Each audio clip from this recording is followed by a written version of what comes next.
recognize, which is really the next step in our educational efforts, that are based in the fact that the practice of medicine now in patient care happens in teams. And that means that the teaching of medicine needs to be interprofessional, team-based, and should focus not simply on the acquisition of knowledge and skills, but rather their application.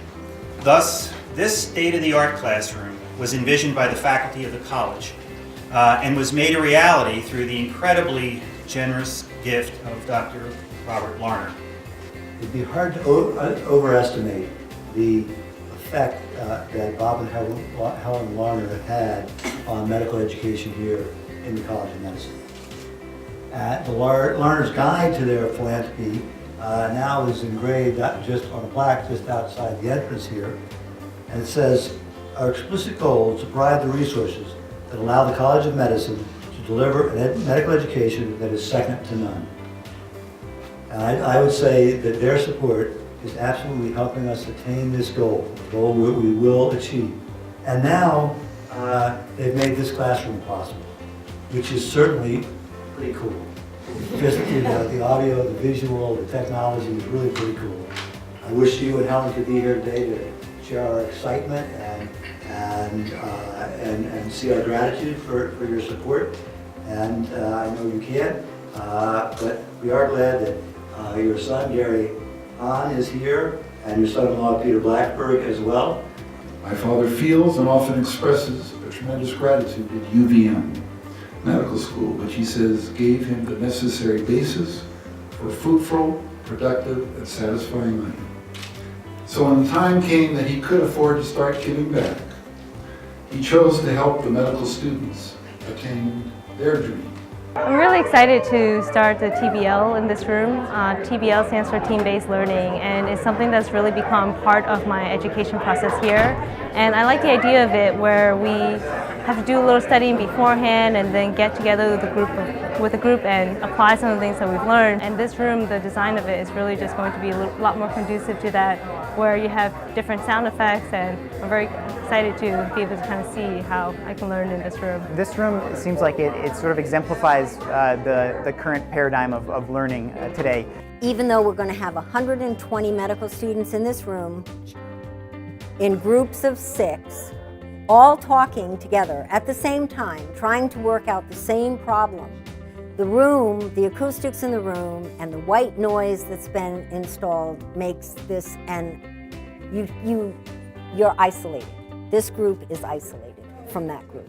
It's really amazing. Hello, Dr. and Mrs. Larner. This is Rich Bundy, and I can't begin to tell you how thankful we are for the commitment that you've made to provide this fantastic room for the College of Medicine. You've probably heard from a number of student testimonials today how excited they are to begin using this space for their education, and it certainly will contribute to your vision of the College of Medicine as a first-rate, #1 in the nation place to get a medical education.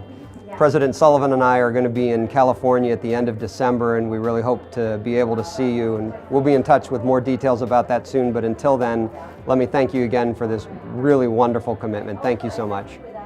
Hey, Dr. Larner, Charlie Hackett, 4th-year medical student, inaugural recipient of your the Robert Larner Student Award. So it's an honor to virtually meet you and get to sort of thank you in person as to all the things you've really done for me so far since I've been in med school.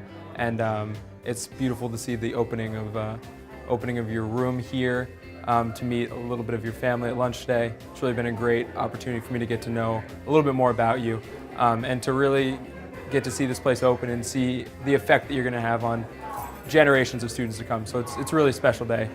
Thanks a lot.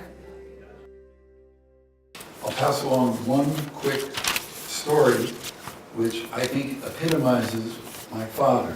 This was about, for those that are cardiologists in the room will appreciate this, it was about 7 years ago, and I was holding the phone talking to my father in the right hand, experiencing a little bit of chest discomfort.